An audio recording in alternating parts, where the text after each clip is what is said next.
a lot of things that people think are mental are actually physical, like bad moods, lack of sleep. A lot of these things are fixed with proper nutrition. Women care more how they look, with the exception of 5 towns men. 5 towns men care as much as women, right? Like just because I'm from for so many years, what, I'm going to go to a club and hang out with my friends that I used to hang out with? Wow. No, why would I do that, right? That's silly. Same with cookish cake, right? I don't bring it into my house. Hasidic challah has margarine? Some put in. Yeah? I never knew that. Really? I actually the real never knew ones. that. Like these days, kids know when they're overweight because they get made fun of. Yeah. That's They're uncomfortable. They see. get bullied, right? They get bullied. But let's just say very Hasidic communities that tell their girls straight up without sugarcoating it. If you're not a size 2-4 max, you are not getting a shidduch. Right. And they put a ton of pressure on the girls. What is the first little step to start?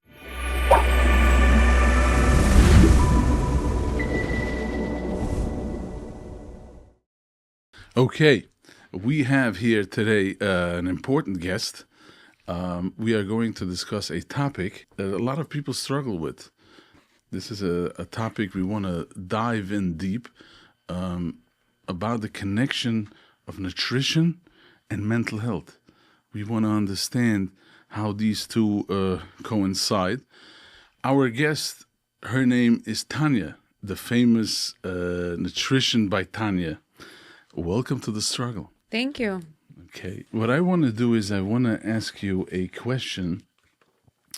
I saw your website, which is pretty impressive. Thank you. You offer a lot of services, and in the community, a lot of people know about Nutrition by Tanya, and there is a stamp of approval that a lot of products get. Not a lot of products. Not a lot of products. Certain products, right? You have to earn it. And so we'll talk about that.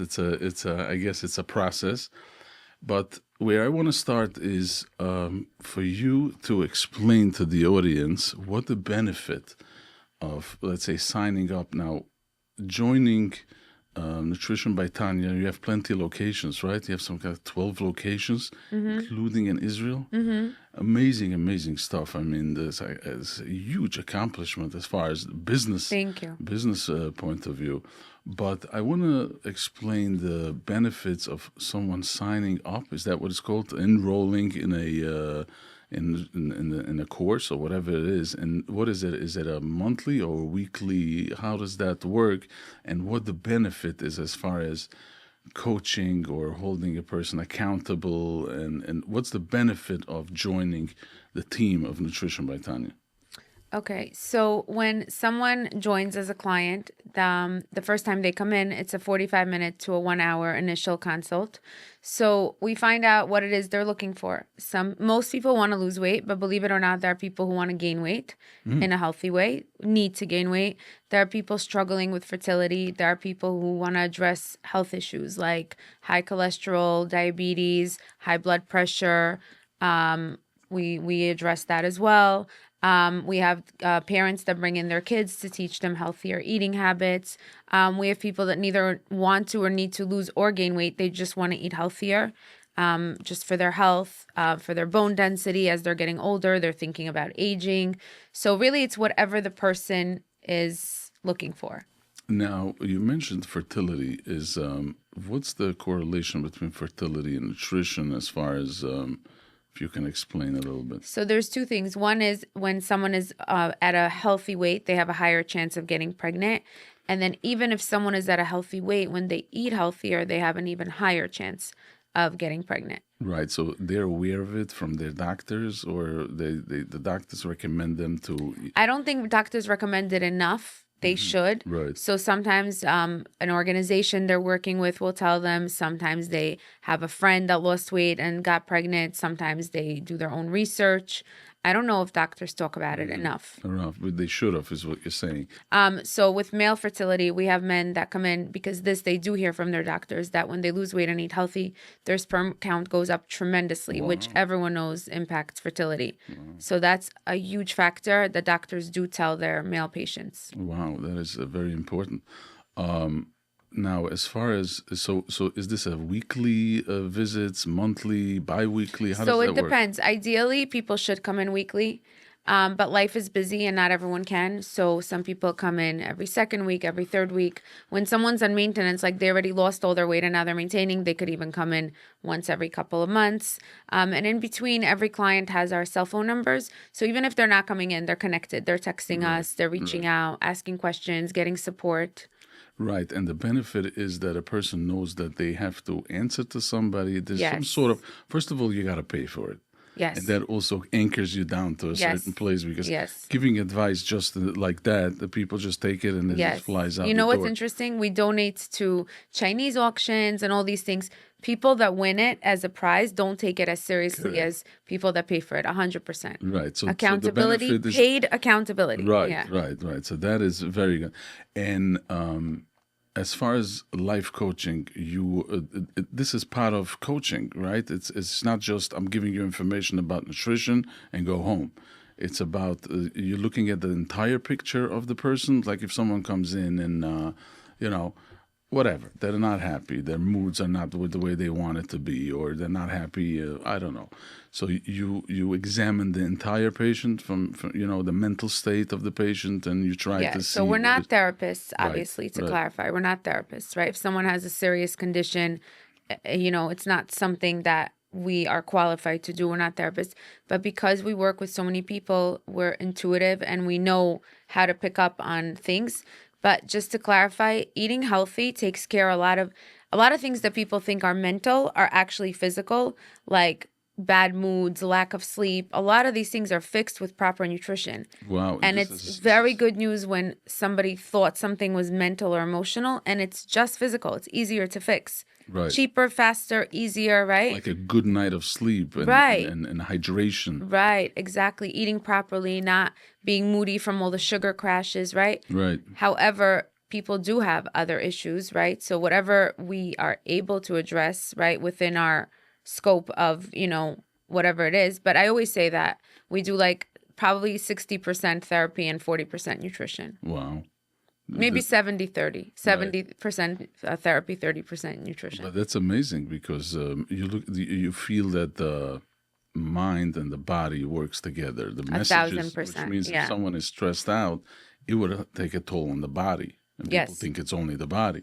And sometimes it's not only the body, it's the mental health. Mm-hmm. So that is amazing stuff. Now, on all your locations, what's the percentage that you see? Do you see more women or more men? Yeah, always more women. Always more women, for two reasons. Women are much more vain than men. Right. Women care more how they look, with the exception of 5 towns men. 5 towns men care as much as women. Okay. But other men don't really care as much as women. Right. So we do see more women for that reason, and also because women are more in tune with themselves in general. Like, hey, I'm not where I want to be. Let me work on it. Women are more likely to ask for help. A man is probably going to be like, I got this. I could do this on my own. Yeah. Now, what's interesting is you also do couples. Like sometimes couples come in together. Sure. Couples, families, friends, sure. They come in together. Very often, Which means a couple, sometimes if the relationship is going well, they will sit down and they will say, this is not working. The kitchen, the stuff that's coming in the house, and they're both ready to sit down and just do this together, take this journey together. What does it have to do with the relationship, though? No, but I'm saying, because if two people are like in two different worlds, Oh, yeah. If he's out from 6 in the morning till midnight and she's the one home, they're probably not eating the same foods or eating at the same time. Right. Yeah. So they come in, but there's a big percentage of that? Yeah, there's also, in general, men, they have a hard time with it on their own. Like, even if it's just the man on a diet, the woman, the wife will often come in with him. And she would help him. She would prepare the food and talk to him. So she also becomes part of his coach. Yes. Like, when he has success, I always say, like, stop thanking me and thank your wife. Like, she made everything. She cooked everything. She sent you every day with a lunch bag. She had dinner ready for you when you came home. Like, it's so much the wife. Wow, it's unbelievable. Now, you mentioned before about looks, the men in the 5 towns and the women. All... I'm gonna get such such HELL for this. Yeah, but I'm sorry, it's the truth. Yeah. Okay. No, it's the truth is the truth. So the question is, what drives people more? And I know the answer. I just want to hear it from you. Is it health or looks? More, maybe it used to be looks. I think as there's more awareness in the world, right? Like, even like in the most Haimish Hasidic communities, there's so much awareness of health and how it plays a role with nutrition that I think it's pretty even. Like, I don't think it beats vanity, but I think it evened out as opposed to it used to be like 80% vanity. Right. So that was a drive for a person to say, you know what, I'm not gonna eat these food. Eat the looks weighed more than the pleasure of eating or whatever they get out of eating. Depends when. Food. If yeah. So the question is like this. So if a person is health minded and they want to become healthy, or for that matter, if a person wants looks, what is the motive? I mean, how do you get a person to change their mind? Because this is a mindset. This is something that people get lost in the cabinets. They get lost in the fridge. They're stressed out. The question is, how do you take them from A to B? Because a lot of people, like you said, they're aware. I mean, it's a different world today. People know, Everyone knows what to eat. Yes, right. I know what's right and I know what's wrong and I know exactly what the problem is. But how do you get them to change that mindset? Like I said before, like how do you get them that this should weigh more than the addiction? I don't know if it's an addiction. It is an addiction. It isn't. It's a food addiction. 1,000% it's an addiction. Right, because you can't control it. You just need that sugar high, so how do you do that's the $1 million question. Correct. Right? But I think it's not a one-time thing. It's not a one answer. It's not a one-time answer. It's something that's an ongoing thing, right? Like, let's say someone becomes a Baal Tshuva, right? Are they inspired forever? Right. No. You need chizuk. You need chizuk. You need to stay connected. You need to keep learning, educating yourself, getting re-inspired, having support. It's not like, okay, you went through the process, you are done. You graduated forever and ever. Like, there's no such thing. Right. What do you think about visualization or manifestation? Like, there's a concept of a person already sees himself healthy, skinny, good look. For a woman, she already sees herself in this dress. But really visualizing it, there's a power in manifestation. It's like you can really see walking down the aisle already, you know, which color and which everything. Right. Is that power? Is that something that you see or you feel? It's very short-lived though, because the next time she has that cake that tempts her in her house, all that manifestation goes out the window. Like, so it's cute, but like, for how long? You know what I mean? Like, I have an app on my phone that I could take someone's picture and like show them what they're going to look like 20 pounds less, 30 pounds less, right? That's cute. Right. But like, will it be stronger than the cookish cake? Right. You know, when she's stressed out. So I believe in skills more than manifestation, because manifestation is like, okay, like temporary cute, you know? Yeah. And what do you think about people who go on diets and they, I don't know, we call it starve themselves or whatever, they do whatever they have to do because they have an occasion coming up, a wedding or stuff like that. This is also short-lived. For sure. For sure. That's a lot of people.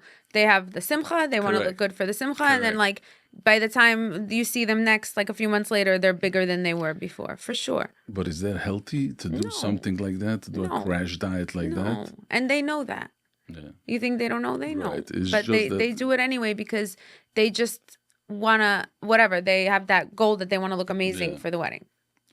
And what is the reason that you find is for a relapse? If a person is doing so well, coming in and doing that thing, and all of a sudden, you know, that person comes in and says, I relapsed. So 2 reasons. One is when people trust themselves too much, right? Like, I got this, I'm good, right? And then their guards come down, right? Mm-hmm. Their guard comes down. So like, they're not as careful. They forget about the gedarim we put in place. Like, remember you weren't supposed to have cookish cake on the counter? Oh, right. I thought I could trust myself, right? That's one reason. And another reason is because people have the mentality that if they messed up, that's it. Like, let's say I cheat at 2 p.m. Who goes back on at 2:01? No, like tomorrow. But tomorrow's Friday, that's Erev Shabbos. So Shabbos, and then who goes back on track Sunday? So Monday, right? But Monday I have a tzedakah party that I paid for, so I want to get my money's worth. Okay, Tuesday, right? If they would just like that minute, right, snap out of it, like by 2:01, it would be a different story. So I think it's those two reasons. Right. And sometimes a person already lost weight and they like what they see. They're like, what's going to happen? Just a little. So that's what I mean about putting their guard down. Like, I'm a balas tshuva in religion and in diet. Like, I became firm when I was 19 and I lost 50 pounds when I was 22, right? So similar amount of years, right? And I always say there's so many parallels. Like, you can't let your guard down with either one. Wow. Right? Like, just because I'm firm for so many years, I'm going to go to a club and hang out with my friends that I used to hang out with? Wow. No. Why would I do that, right? That's silly. Same with kakish cake. That's why I keep saying kakish cake. I love kakish cake, right? I don't bring it into my house, even though I'm a nutritionist and I'm skinny and I do this for so many years. That's a gedder that I hold. Right. So that is discipline. That's what it is. It's a lot of discipline. And where do you find that you get that type of discipline? In balas tshuva and in nutrition? I mean, I always tell people, like, I have a good pressure that most people don't have. So, like, I always tell my clients, don't compare yourself to me. Like, when I go somewhere and there's a million tempting things, I almost can't have it because everyone knows me and everyone's in my plate. Oh, right? Like, like, you're a role model. Like, we were we went with Yaldenu to Orlando. You know, Yaldenu is like a special needs school. We went with them. Yeah, organization. So we went with them in January to Orlando. My husband was the cook. So we went with them, and there was like an amazing dessert buffet, and everyone was taking tons. I was like, I'm going to take one thing. I got up, I counted. I tried 7 times. Okay. Every time I got up, everyone stopped eating and was like, what is Tanya taking? I'm like, forget it. Yeah, like, no, I'm just not doing it. Yeah. Forget it. I can't eat like this when everyone's eyes are like, so they don't mean it in a bad way. Right. It's just like seeing a parenting coach with her kids. You want to see how or a sheitel macher wearing her sheitel, whatever. Correct. So I have a pressure that most people don't have. So I don't even know if I'm the right person. But, I don't know. Mine is partially discipline, partially this is what I do all day, every day, Right. You mentioned your husband is a cook? No, really, he's a physical therapist, but what he loves to do is cook. Oh, so who's the cook in the house? He is. I don't cook. You don't cook? You're not in the kitchen? I'm in the kitchen. I just don't cook. But you're not in the... No, I don't cook. I haven't cooked in many, many years. He took over years ago. Wow. And those products, we will talk a little bit later about cookies and muffins and stuff like that. Are you involved with the products? Like as far as involved with the recipes. With the recipes. Recipes, making sure nutrition-wise it's good. We have 2 cookbooks that, of course, I analyzed every recipe. But when people ask me questions like, can I substitute this for that? I'm like, I have no idea. Like, I'll ask my husband. I'll let you know. I don't know. And you have a facility, a bakery? Where we have several facilities, yeah. Wow, amazing stuff. Not our own. We have manufacturers. Oh, Excellent stuff. So how do you help a person change their mindset? How do you start as far as coaching goes? You sit down with the person the first time and you see that the person is he knows what's wrong, but he can't put his finger on it. How do you get him to start first? Well, we start with making a plan based on their goals, right? Like, we're not delving into their psychology. What's your goal? You want to lose weight, gain weight, address a medical condition. Okay, here's your plan, right? Go home, go do the plan, come back. Let's talk about it, right? So when they come back, things start to come out, right? Like, I was amazing until Shabbos. Okay, let's talk about Shabbos. Or I could do so well during the week, but Sunday when my kids are home and it's crazy and no structure, that's when I go off, right? Things start to come out later. Yeah. Now, as far as how could you explain the correlation between foods and moods? Sugar is a big one. First of all, how we start our day plays a very big role. Like, if someone's going to eat sugar or even artificial sweeteners, if they start their day with it, they're going to crash. They're going to be hungrier. They're going to have cravings. They're going to crash because it spikes their blood sugar. So what Danish is not the way to go. I know it sounds crazy, but if you're going to eat a Danish, eat it as the last thing versus the first thing. First thing in the morning. Yeah. If you eat a Danish first thing in the morning, you're going to crash. Right? So everyone knows this with kids, right? Oh, you want your kids to have a good day. Give them a good breakfast. Don't give them sugar. You want your kids not to be hyper. Don't give them too much sugar. But it doesn't really change when we're adults. Just no one talks about it. Wow. Right? So why should an adult function well on a Danish when a kid wouldn't?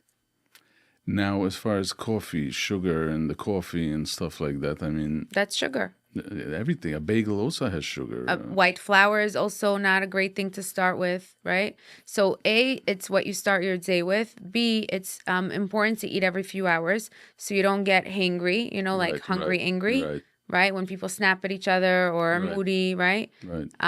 So your brain can focus. Carbs fuel the brain. So when someone is trying to be so careful and they're eating just protein and then they're wondering like why they're not accomplishing much in their day, or their learning is not going well, or they're studying, or their work, whatever it is they're doing. Even if someone's just a housewife, right? It takes so much executive functioning to be a housewife. Correct. Like to manage position. It's I mean, I wouldn't be able to do it. Like to manage all the kids' schedules, to remember what everything you need to do. You still need your brain to work, even if you're not a CEO of a company. So if someone would ask you, you would say that the worst food for a person, for a human being, is sugar. Sugar is not even a food, but worst. I mean, to say the worst thing to consume and take sugar and white flour. White flour, wow. And they sell 1 million bagels, and they sell, of course they do, everything sugar. They also sell drugs and alcohol. Correct. Right. That's the way you look at it. You would compare sugar and white flour to drugs and alcohol. Definitely to drugs. Wow. I don't know about alcohol, but I mean, alcohol is also addictive because it's literally addictive. Wow, this is serious. This is a serious statement, and people have to know about it because if they're not aware. I don't know if they would stop doing it. What is the reason? Is it because they people have a certain love for food? It gives them such comfort, and it's like they have to. What does food do for them that makes them feel good? It releases serotonin. It's a feel-good hormone. It's a brain chemical, right? And it feels good, right? So that's what you're fighting with. That's on a physical level. On a emotional level, I do a lot of like emotional eating work with people one-on-one and in courses. People who crave chocolate are lacking physical touch in their lives. So I have to be careful when I say this to a client because it hits home and they get very like, like I've said it to people, but not in the first session. Like if they keep saying they crave chocolate, I'll say something like, could it be that you're lacking physical touch in your life? It doesn't even have to be from their spouse. A woman told me she never hugged her kids. Like once they get past baby stage, she has a thing. She doesn't. She's not a hugger. She doesn't hug. She doesn't hug. So, I'm not even talking about her relationship with her husband. She doesn't even hug her kids. No wonder she's craving chocolate, right? Like chocolate's her hug. Mm-hmm. Wow, that is amazing stuff. Now, do you know of any foods that will help get anxiety and get stress? What foods are bad for you that is going to put you in a place where you don't want to be? Anxiety, I don't want to minimize anxiety. Some people really have anxiety, right? Just like some people really have ADD, right? But there are a lot of times when it's not anxiety and it's not ADD, right? It's just you're not eating properly, right? But if someone truly has anxiety or ADD, I don't want to minimize it and say, okay, just eat correctly and you won't have anxiety or ADD. Correct. Just like some people have depression and some people just need to like feel good about themselves and exercise and whatever, right? So if someone has anxiety symptoms, but it's not actual anxiety, that could be from, again, too much sugar, maybe too much caffeine, maybe not eating all day and then overeating at night. Right. Something is off with the balance of what they're eating will affect their way of, like you said, they get angry and they get hungry together and upset. And it's a very important balance. There's Svurim talk, not a lot, but Reb Nachman in the Svurim talks about food. Reb Nachman where? Reb Nachman from Breslov. Oh, yeah. He has chapters about food, how you should eat and stuff like that. So it is important to get up. A person has to eat, but it's just that the person has to eat pas shachris, right? Right. There's bread. Right. I don't know if they were talking about white flour. But no, there's whole wheat flour. On my plan, there's bread at breakfast and at lunch if somebody wants. And people always say, like, I could eat bread and lose weight. And yes, you could eat bread and lose weight. What do you think about sourdough? Sourdough is healthy, but it is really, really high in calories and carbs. Mm-hmm. So when people think they're being dietetic, they're really not being dietetic. Right. It's just, okay, it's good for you. It's healthy, but that's it. And what is multigrain? Multigrain means that they could have any mix of grains in there. It could be white flour as well. White, spelt, whole wheat. So it's not the healthiest thing. It just has it sounds good. It sounds good. Yeah, just like sourdough sounds good. Yeah. Right. What foods would you say gives a person good energy? A combination of a protein, a healthy fat like avocado or olive oil, a whole grain like brown rice or whole wheat bread, like a nice combination. A little bit of each food group is the perfect combo. Mm-hmm. Because I remember when I was a kid, eggs was like cholesterol and don't eat the yellow, don't eat, you know what I mean? It was like, they keep on changing these things. Is that, today I think eggs are healthy. People eat 3 eggs in the morning. Right, but it's not a great idea to eat more than 1 or 2 yolks at once. All the protein is in the whites. Mm-hmm. So there's no reason to, I mean, there is some protein in the yellow, but there's no reason to have more than 1 yellow. You could just have egg whites and still get a lot of protein. Right. Now, are you a big fan of coffee in the morning? For health, you mean, or in general? I mean, yeah. I mean, for functioning, it's a must. Right. Of course, I love my coffee, but for health, also they keep changing it, and now the research is that it's totally fine. It's good for you. 2 coffees a day, not a problem. But do you put sugar in your coffee? No. I don't. You don't? You just leave it completely out? I like black coffee. Black coffee. Black coffee. That's my thing. But for my clients who don't like black coffee, I would recommend they use a sweetener, any 0-calorie sweetener. The best would be like Truvia or Stevia or xylitol, and then Splenda is the best of the worst. Mm-hmm. I see. And what about skipping meals? I mean, there are people who are so busy in the business, and you also have a business, and you really have to have your mind straight to sit down and eat breakfast and then snack, lunch, snack, and then dinner, 5 o'clock, you're done with the day, and plenty of water. I mean, everyone, you're not going to go hungry, but people are just everybody's moving fast, everybody's running. This is a fast-paced society. And how unhealthy is to just go the entire day with no food and just come home and start binging, and what does that do?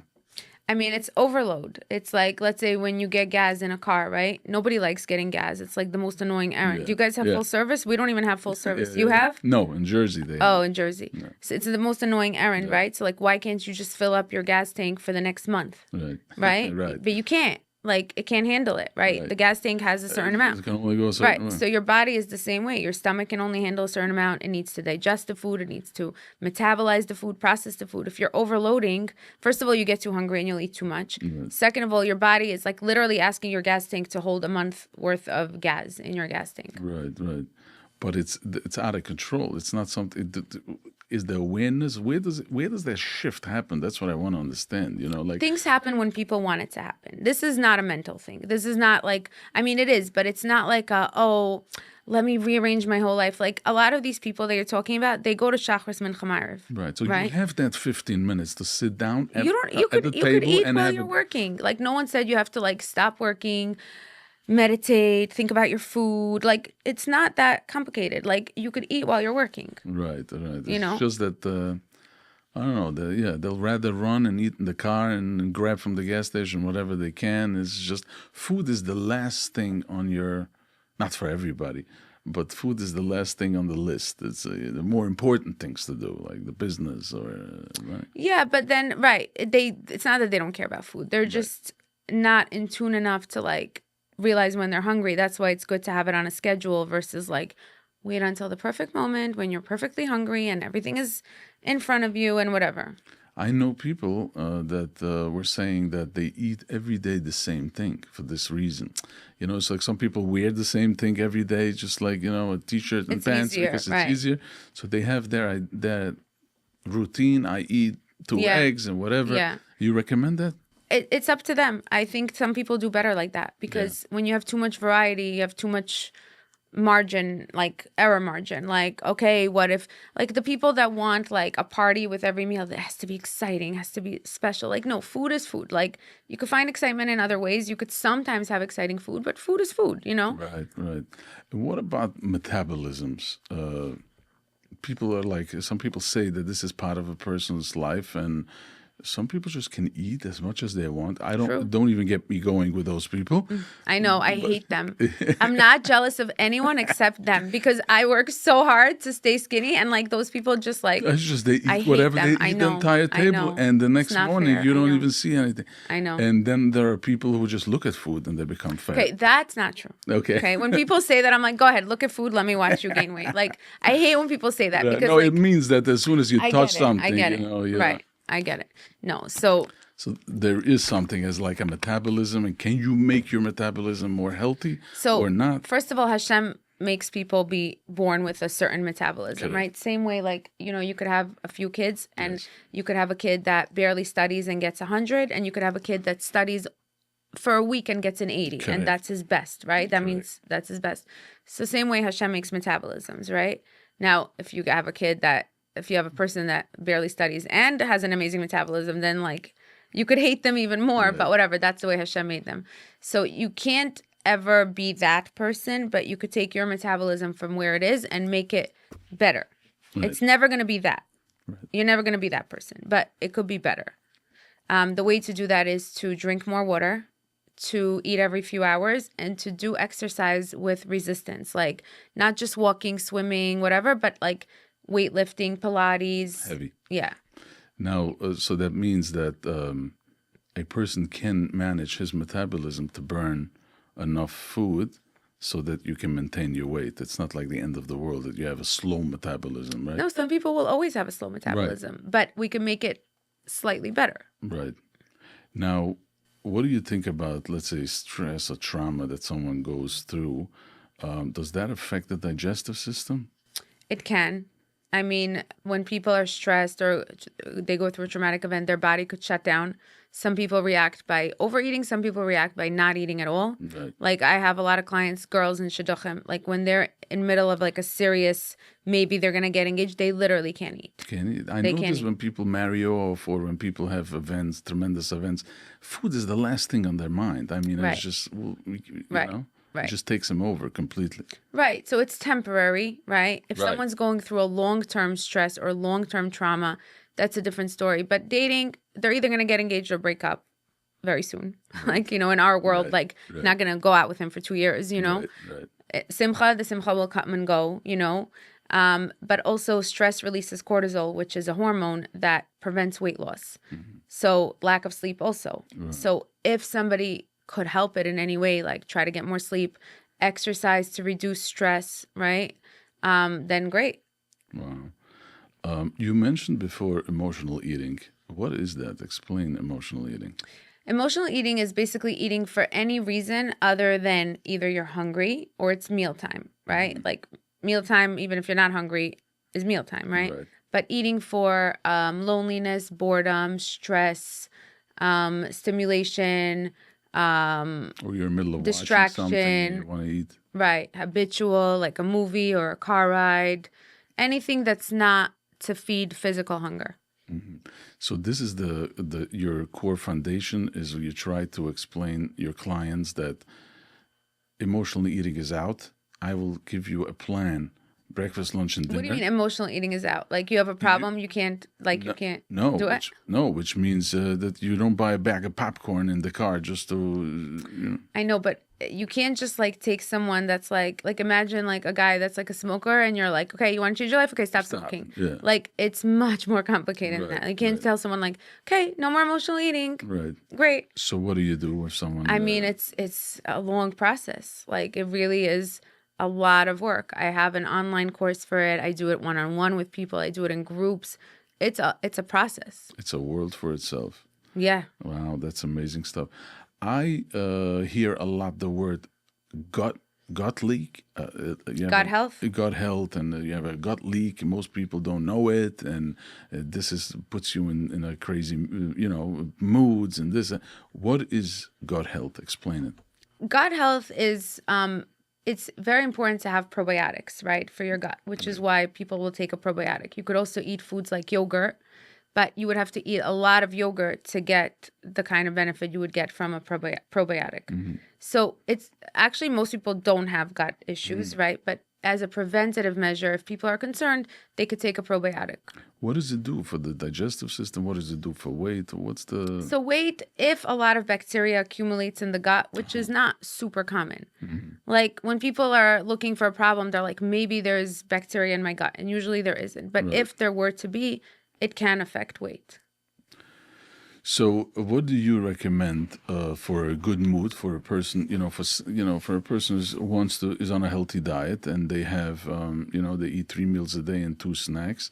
What do you recommend to put you in a good place? Exercise. Okay. Exercise is the best mood enhancer in the world, and people don't realize. And I give exercise classes, right? 4 times a week.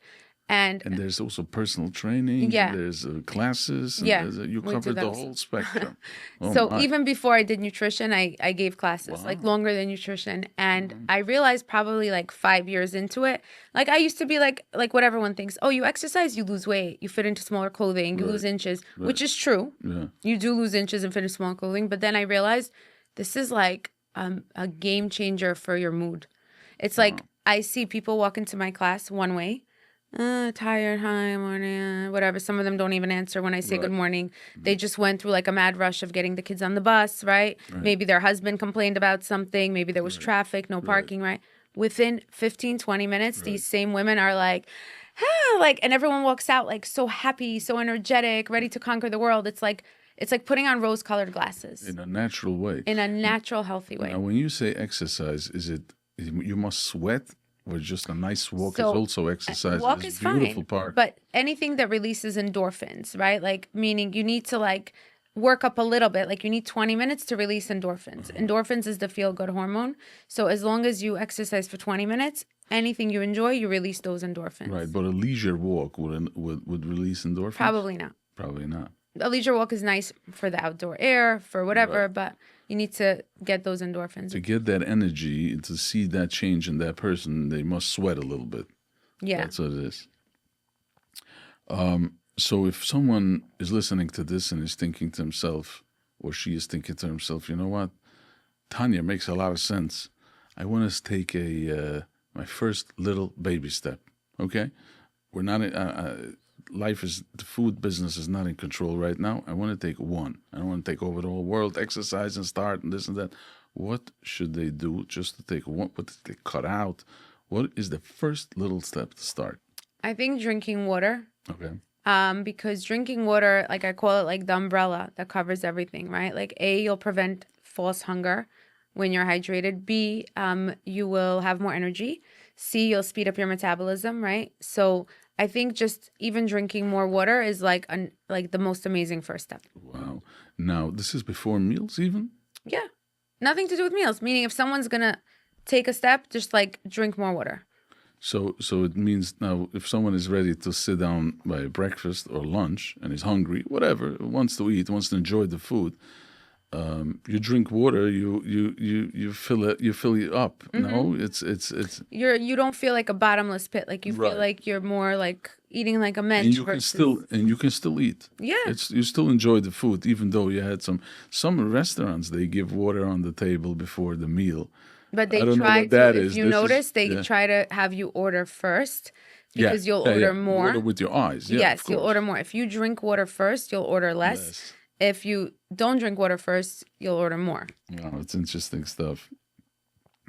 Can you walk us through a balanced diet? And every day, if a person joined the company, Nutritionist by Tanya, and they go home with a piece of paper, and they have breakfast, lunch, dinner, and 2 snacks, and water, of course. I mean, I could give you some examples, but we give like anywhere between like 5 to 10 choices for each category.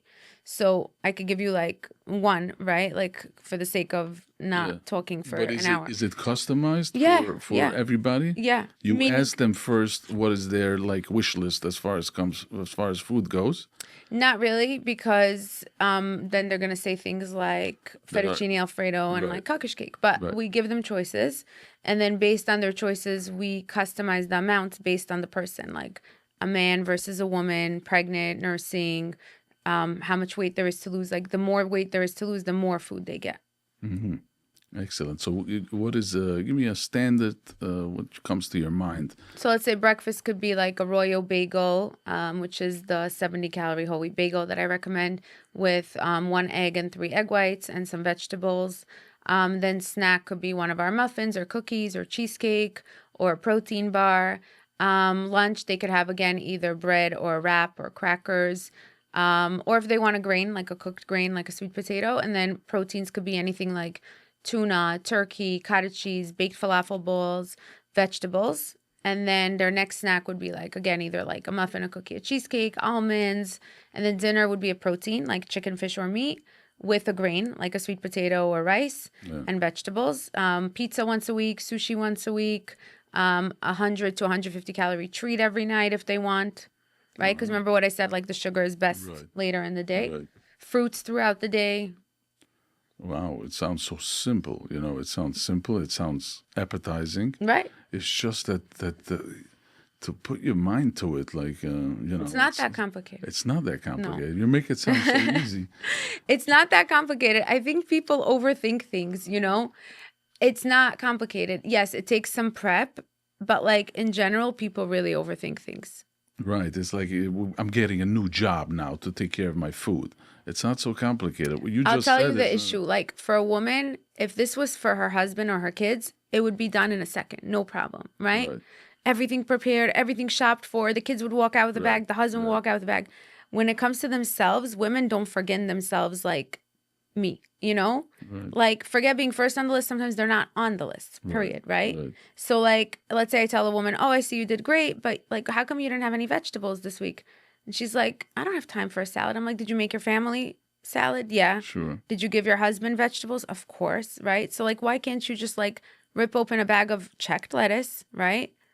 So it's like, sometimes I'll get them to like have their cleaning ladies do it, or they order salad, but like they can't wrap their head around like doing something for themselves. And for men need their wives on board, right? Right. When we have single men, they have a hard time. Wow. And that is like, it's amazing. It's amazing stuff. What advice do you have for parents how to feed their children? Because I know that, not to walk through that nash aisle in the supermarket. No, you can't do that. You can't do that. So, can't do that. And some parents want to, they cook with fatty foods, with margarine, and they make a chunt, a Hasidic chunt, Hasidic chunt has margarine? Some put it. Yeah? I never knew that. Really? I actually the real ones. Oh my God. Okay, but good to know. No, but what I'm trying to tell you is that they want to give their family good comfort food. They believe in YOLO, you only live once. Might as well live a long, healthy life. Right. But what's your advice as a professional, a young parent, has kids? How much sweets, how much nash? When is it a reward and when is it? Because some parents say that if we're going to deprive the kids from nash, they'll be running around and getting nash in shul and from strangers and people. So where's the balance? I have 5 kids, Baruch Hashem. And people always ask my kids like, oh, your mother's Tanya Rosen. You for sure don't have any nash in your house. You don't have food. They get so annoyed from this question because they're like, come to my house. My house is so normal. We have everything. We have healthy food. We have not healthy food, right? Why? Because if I would be that kind of mother, like you just said, my kids would be deprived. They would eat secretly. They would take things from their friends, right? Yeah. Now they're old enough to buy their own food, right? They would buy their own food. Like, it's not a thing, right? Yeah. So first of all, as a parent, you must role model, okay? I can't tell you how many times, like, a kid comes to me or a teenager comes to me, the parent brings them, and then they tell me, like, like, it's very hard for me because my mother eats, like, bags of chips and expects me to eat an apple, right? Like you wouldn't smoke in front of your kids and then tell your kids not to smoke, right? So first of all, realize that you're a role model, right? And they're going to do as you do, not do as you say. Correct. You can't preach and then not do it, right? That's number 1. Number 2 is, especially when they're young, you have more power than you realize. Like so many mothers are afraid of their kids. Like they'll be like, I don't know, I can't not buy them the whatever, that snack and that snack. They're going to kill me. I'm like, how old are your kids? I'm thinking teenagers, right? And she's like 2 and 4. And I'm like, you have a 2-year-old and a 4-year-old and you're scared they're going to kill you? Good luck when they get older, okay? Like if you're not the boss now. Right. So if your kids are little, you have complete control over what you buy. They can't go to the store themselves. Right. So you buy healthier things, right? Right. And number 3 is you have a lot of power for women listening to this. The way you cook, you have a lot of power, right? Right. And a lot of times if you cook healthier and don't tell your family, don't say, oh, by the way, I put Splenda instead of sugar in the fish. Does everyone like it? Don't be stupid. Just don't say it, right? Yeah. Don't say it and nobody will know. Just do it and make it work. Right. Nobody will know. So these 3 things. And also one more thing that comes up a lot is be very positive versus negative, right? Like you're not their mashgiach, you're not their whatever police, you're not their supervisor. Like I see it a lot when parents are negative about their kids. You only lost a pound. Wow. And I want to be like to the mother, like, have you ever lost a pound consistently every week for the last whatever, 6 months, right? But the parents that are like, amazing, a pound, a half a pound, I'm so proud of you. Those are the parents whose kids do well. Right. Now, a kid understands they have the capacity to Depends understand on the about age. losing weight versus an adult. You know, sometimes they're coming not from a place of understanding. They're coming from a place of, like these days, kids know when they're overweight because they get made fun of. Yeah. That's they're uncomfortable. They see. They get bullied, right? They get bullied. Wow. They see that everyone else is wearing much different sizes, that they have a bigger, they feel it and they know it. Wow. So they're coming from that place, not necessarily from understanding it. But I've had very mature 7, 8-year-olds that took it more seriously than 40-year-olds. Wow, that's amazing stuff. What do you think about this also new trends coming out all the time, the fasting and intermittent fasting and the keto diet, vegan? What do you think about these? What we were discussing till now is standard. Person gets up in the morning, normal, go into the supermarket, buy whatever you need to buy, eat in moderation, just have manichas hanefesh. That's what it is. Just be mindful and just calm down a little bit. Basically, that's what it's all about. But some people take it to the next level. So the vegans that take it to one level. There's this diet and that diet. What do you think about those things? All of these that you just mentioned, right? They all either take out a food group or take out eating for a big part of the day, right? It's obviously it's not my style, Right. Does it work for some people? Maybe, but it's not my style. What about this fasting? Is this fasting something that is it healthy? Is it what does it do? I don't think I think that the way people do it is very unhealthy because they feel like they have 8 hours a day to eat. Let me chaperein, right? Like get everything in, right? Because like God forbid I shouldn't eat for a few hours. Right. Then they end up overeating. They end up eating not healthy food because like their whole mentality is like it's not about eating healthy. It's just about eating a few hours yes, a few hours no. Nobody learns anything from it other than to like stop eating at a certain hour.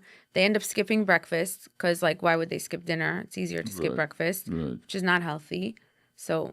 And how long do you think this can last? In terms of someone doing it or in terms of it being a if fad? Someone decides to do this, how long can you do this? However long they want to do it. I'm saying it's not like they're not going to die. Like it's not like something's going to happen to them. Like Right. Now, as far as the other alternatives like Ozempic, what do you think about that? What do you think about lab bands? What do you think when you see people who it's out of control, like it's really bad? They say they can't do it on their own.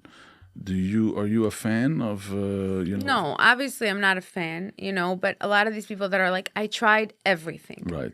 What does that mean? Yeah, right? You're not so sure if they tried. Right. Like a lot of we recently, like a few people we know, a few couples got divorced, right? And they all claim they tried everything. What does that mean? You tried everything, right? Like when people say that, like you have to understand what they're saying. You tried for a week, you tried for a month. Are you broken? Like you don't absorb therapy, you don't absorb what's wrong, right? So I understand them. I'm not judging them, right? Like I understand the desperation. I understand how it feels like the whole world is doing it and losing weight. Why shouldn't I? I understand them. It's like the easy way or the easy way out, or is it it's not quick easy. Fix? It's not easy because A, it's expensive. Most people's insurance will not cover it.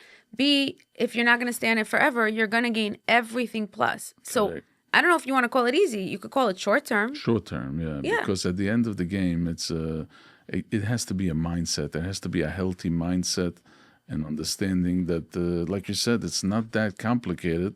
But on the other hand, people are stuck. It's easier said than done, but I'm not saying it's easy. I'm saying it's not complicated. That's two different things. But I'll just tell you quickly my favorite analogy for this, right? Like, okay, in Muncie here, you have wide roads, but you've driven in Brooklyn, right? Yeah. Bedford Avenue? Of course. Okay, so cars are going this way, cars are going this way, 1 lane each, right? Yeah. So some guy behind you decides that you're going too slow, right? Yeah. So what does he do? Starts beeping. No. Well, besides that, then he takes it to the next level. He goes into the opposite lane to cut you off, right? So A, he's speeding. B, he's causing whatever. He has road rage. C, he could cause an accident. He could get a ticket, a bunch of things, right? And I always laugh because this happens all the time. And that's why it makes me laugh because like it's so perfect for my analogy. A block later, you're at the same red light. Oh, yeah. Right? For sure. Literally. So like, what did you just do? You saved like 10 seconds, but we're at the same red light, right? So that's how I think of all these like quick fixes and whatever. Like, yeah, your neighbor's losing 60 pounds. Okay, tell me where he is in a few months from now. Correct. Right. You're going to be further ahead of him, even though you're losing a pound a week. Right. You're still going to be further ahead of him. No, it makes a lot of sense. It makes a lot of sense. I want to go over to a little bit of a sensitive topic, which is body image. Like you mentioned before a little bit, that kids are being bullied and teenagers suffer from this. So before we get into it, I just want to, is body image a girl or teen problem, or body image goes on both sides? It's an everybody problem. It's an everybody problem. I don't know if it's a problem. It's an issue. It's an issue. It's not a problem. It's something that everyone is aware of. So now, as far as this, this is a mental question, a mental health question, which is anorexia. Do you find a lot of people in the community, like children, that parents come with their children and they suffer from this? They wouldn't come to me. They would go to a therapist for that. They would go to a therapist. But do you, as far as a nutritionist, you don't deal with? Not much. I only take on such a case if they're actively working with a therapist. With a doctor and stuff like that. With a therapist. Hopefully it doesn't get to the point where they need a doctor. Right. But I wouldn't take a case like that on my own. I don't have enough knowledge about it. But do you know of cases? Do you know? Yeah, not many, because again, I don't really get involved with this. Oh, you don't get involved with that? No, but is it something that could happen? Yes. I mean, the one girl comes to mind that her father brought her when she was 15. She lost her mother very young, and this was a control thing for her, right? Like, if I can't control having a mother, I'm going to control my food, right? Okay. And she stopped getting her monthly cycles, which is very, very scary because it could mean that she will have a hard time getting pregnant. Correct. When she's married. Right. So she came to me already after therapy just to learn to eat normal. Every time she has a baby, he always texts me, Mazel tov, she had another baby. Mazel, I think she has like 3 or 4 kids by now. Wow. So that's, it's a beautiful, like, beyond weight or whatever. Right. So what do you think parents should look out for their children? Where's the red flags that they should see that on both sides, which is obesity, if they see that the child is becoming overweight, or when do they see that there's an underweight problem and they should go reach out, either, nutritionist to start out, and if it needs some more attention, they should go seek professional help. Well, for sure, parents need to stop applauding like, wow, you ate so little, you have such good self-control, right? Like in general, like in my house, I really try not to comment on what my kids are eating unless I need to. Right. Don't glorify the idea of body image. Is that what it is? Not of like being obsessed with your food. Like if I see something positive, like, oh wow, I see you made a salad, good job, right? But parents, especially the ones that don't really know, they'll be like, wow, it looks like you need a smaller size uniform this year. Good job. Like, don't give it attention, right? Because kids will do anything for attention, and if they see that this is how my mother gives me attention. It's not the best. But other red flags are if their hair is thinning, if their nails are suddenly very weak, if they're getting thirsty easily, if they're getting cold easily, if they are hiding food packages, like if you find, like the cleaning lady or you discover like packages under their bed or like hidden deep in the garbage, that means they're eating secretly. Wow. You said something also very important before, how you teach by example. How the role of a parent, when it comes even to this in general, but the role of a parent is to teach by example. If you eat healthy, and if you cook healthy, and if you don't glorify certain things that the kids pick up on these things. It's very, very important. 100%. Basically, it boils down to that there's a lot of inner work. And even though you're a nutritionist and you talk about food, but it's not only food. Like you said, 60% is you want people to do some inner work and get some peace so they can handle their, the food problems that they have. What is your message for a struggling teen? I just want to go back to the body image thing for a second. I want to say that it became very pressuring. I don't want to name communities because as opposed to 5 Towns Men, these communities I can't mention. Right. But let's just say very Hasidish communities that tell their girls straight up without sugarcoating it. If you're not a size 2, 4 max, you are not getting a shidduch. Right. And they put a ton of pressure on the girls.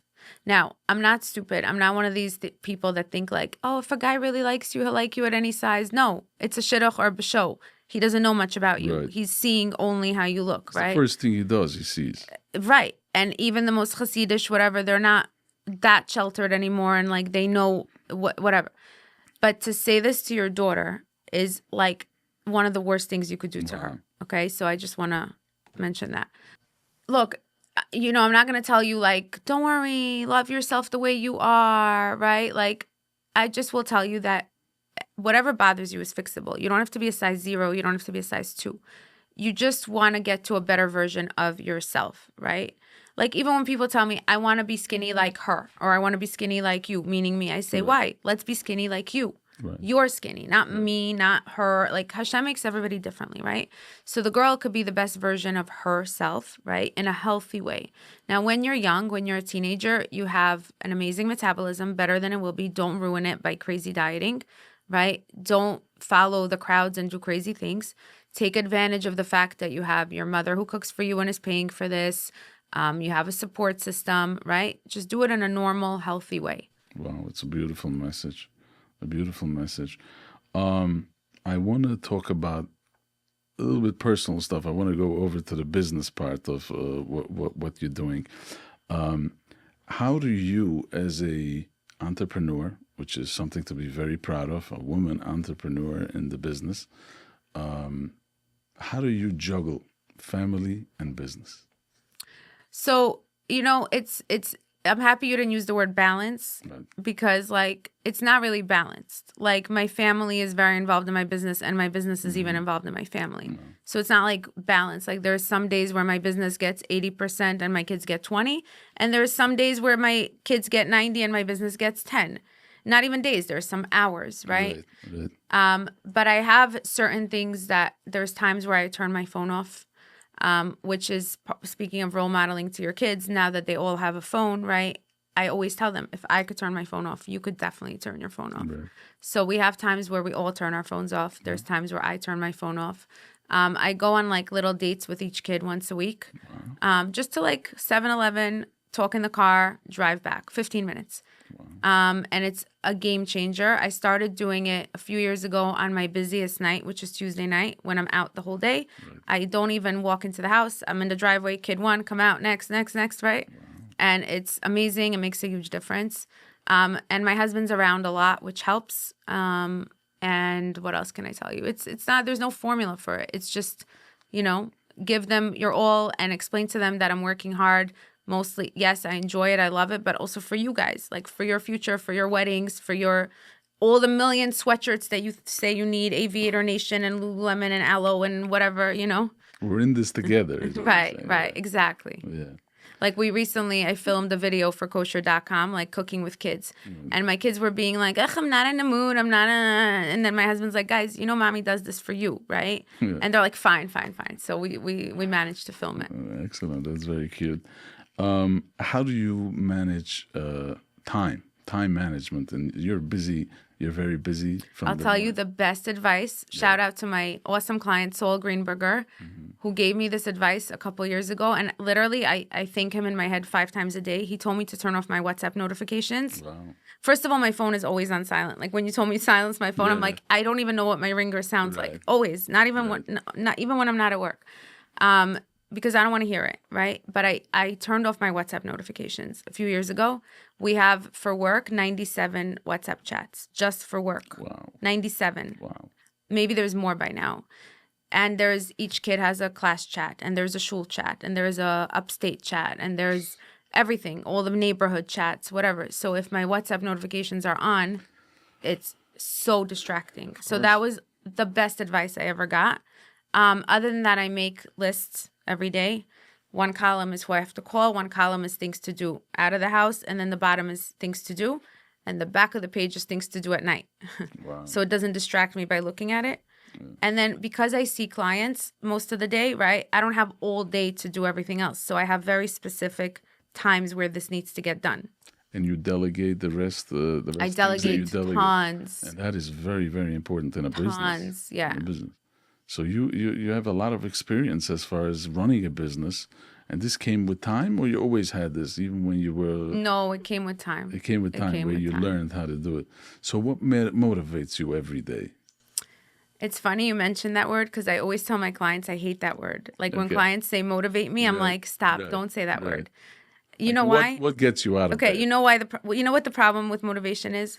Do you know? That it doesn't last. Yes. Motivation is so temporary. Like what you said earlier, like I'm motivated because I'm making a simcha. Okay, and then what? Right? I'm motivated because like people are coming, I want my house to be clean. And then what? How are you going to keep your house clean? Right? Like I don't like that word. When you're consistent, when you're disciplined, right? When you like what you do, it helps, as opposed to like getting up for a job you hate. But I don't like motivation. I go because I want to show up. I want to role model to my team. I want to get things done. I feel good getting things done. I guess you feel good about yourself because you eat healthy. Yeah. But I also feel good because like I like what I'm doing. Right. You know what I mean? Like if I was eating healthy, but I don't know, working in computer science, I think I'd be pretty miserable. Right. You know what I mean? Right. And how do you keep a relationship with your employees? You have plenty of employees between all these locations, and it's a business like any other business. So what advice do you have communication-wise and building a relationship with to have a team that they're behind, that, you know, that help you? Right. So first of all, there's little things like everyone's birthday gets celebrated, right? We have WhatsApp chats, right? So everyone wishes, you know, I started happy birthday to whatever. If I'm in the office gets decorated or whatever. Either way, like the office usually gets decorated. They get a little Amazon gift card, you know, like their birthday is acknowledged. That's one little thing. Someone has a baby, whatever, right? Right. We always try to like give shout outs, you know, like good job, you got great feedback from a client, like public shout outs. Right. We try to have get-togethers, not too often. It doesn't happen, but we're having one in June. Yeah. We also have the challenge of like different locations. Like we finally figured out where the middle is for everyone. We're going to Edison, New Jersey, because we have Muncie, Monroe, Flatbush, Bar Park, Williamsburg. Like, so we're all just going to Edison. To one location. And then I try to just like be available, you know, like everyone knows they could talk to me. I'm there, you know. Also, like, I feel like when you notice something wrong, right, if you ask it as a question versus a statement, it makes a difference. It helps a lot. Yeah, like I noticed that 3 things from your list weren't done. How come? It gives them a chance to say, oh my gosh, it was such a crazy day, as opposed to like 3 things from your list weren't done, you know? Yeah. So the tone of voice also. That's a problem because it's usually over text or WhatsApp. Yeah. So, and that's another thing. If I have something negative, I learned this from someone, you could voice note it. Right. Oh, yeah. Better than text. Text always gets misinterpreted. How about hiring people? I mean, you have an easy time, a hard time. You hire the right people. Yes, both. You know, sometimes it's easy, sometimes it's hard. Sometimes they're the right people, sometimes they're the wrong people. Stuff is happening, like in every other business. Now, as far as spirituality, as far as the Rabbeinu Shalom, you bring him into the business. You have a certain ritual that because you have a certain humbleness to yourself. Really? Thank you. Okay. Yeah. So, I mean, my husband is, my husband's like a very big Amuna guy, right? Yeah. So like, I can't say I'm like him. Like my husband's like a tzaddik in that department. Wow. I tried, but no one was really interested. Like I tried to post like one Lashon Hara halacha once a week, and people were kind of like ignoring it. So I'm like, forget it. I don't want to be annoying. But like, I mean, we have like this prayer for business success that we rotate, like who says it in each location. What else? Which is the daily routine? No. No, like we say it once a week in each location. Someone else says it. Wow. But as a company, I don't know. Maybe we should do something. It's a good idea. It's a good idea because if you bring in the bunch of where do you see the business in the future? What's your vision for Nutrition by Tanya? I don't know, because I never really I don't do like business plans or I don't have that kind of do you ever watch Shark Tank? Yeah, sure. They have these projections. And I'm like, how every do they business know? has projections. Right. Projections is nothing. I know. Really. I'm it's like, just how do talk. they know? It's air. Sometimes I have an idea that I think is amazing and it's not at all amazing. And sometimes there's something so dumb that I don't think it's going to do well and it does really well. Right. I don't know. I'm saying, I don't know. Right. And who came up with the idea making your own cookies and muffins and vitamins, right? You came up with a full line, and then whose creative mind is putting the approved It's my by ideas. Tanya? It's my ideas, but without a team to actually execute it, it really wouldn't get done. I have a lot of ideas, but someone has to the nitty gritty, right. Test it, send it to the lab, get feedback, all these whatever. Right. Technicalities. So one final question. Who is your role model?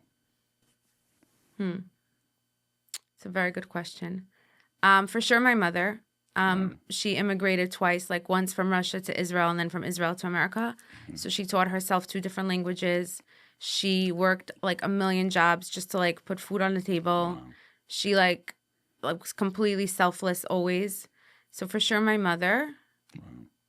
I think that's it. That is a good role model. Right. I can't think of anyone else. Yeah. That's it. And you had a very good relationship with her. I still do, Baruch Hashem. Yeah. I call her every day. And I didn't think it was so special until yesterday. My client, who is I thought very close to her kids, she has 4 or 5 married kids. She told me that none of them call her every day. Wow. Some don't even call her of Shabbos. And I was like, really? Okay. I guess it is very nice that I call my mother every day. Okay. Yeah, it's a beautiful thing. It is a beautiful thing, and it's a beautiful role model to have. So what I took out of this conversation, and I noticed that that's a struggle, struggle about food and nutrition and mental health. It is a struggle. And can I just mention the vitamin for a second? Sure, absolutely. You said it and I forgot to talk about it. The reason we created VIAthin, the vitamin that we have, is because we wanted to give people an alternative to Ozempic, right? We get that it's hard to just stick to a diet, right? When you're hungry, you're uncomfortable, right? You want a little help without the shots and the medication. Right. So we created VIAthin. It came out about a year ago. And Baruch Hashem, the feedback is very, very good. Now we're upgrading it to make it even more powerful, and we're adding a probiotic to it because what you were saying about the gut health. So it's going to be a probiotic and VIAthin in one. It's coming out in a couple of months. But you were saying it does what Ozempic does? It's going to make you lose weight, or it's just going to maintain a certain health? So it's going to suppress appetite and curb cravings. Wow. Not to the extreme of Ozempic, right. But at Ozempic is $500 to $1,500 a month. VIAthin is $89. No shots, no side effects, but it definitely helps. Wow, excellent. So what I'm saying is that your work must be rewarding. Of course, because what you see people coming in, adults and teens and children, you're making a difference in people's lives. You're actually saving people's lives. So that must be very rewarding. I'll just tell you a funny story quickly. One time I was at a simcha. This lady came over to me. Are you Tanya? This happens all the time. It's not. And she's like, I am so jealous of your Olam Haba. I'm like, what? And I'm like, do you have the right person? She's like, Tanya Rosen, Nutrition by Tanya. I'm like, yeah. She's like, I want your Olam Haba. I'm like, what are you talking about? She's like, the amount of Yiddish mamas that you're making healthier or whatever. I'm like, oh, I never thought of it that way. Yeah, she looks at it from a different lens. Yeah. Okay. Yeah. Excellent. So I want to thank you for coming. Thank you so much. And I want to thank you for taking out of your busy schedule and sitting down and bringing awareness and educating people and helping them live better lives. Thank you. Thank you so much. My pleasure. Thank you. Thank you for coming.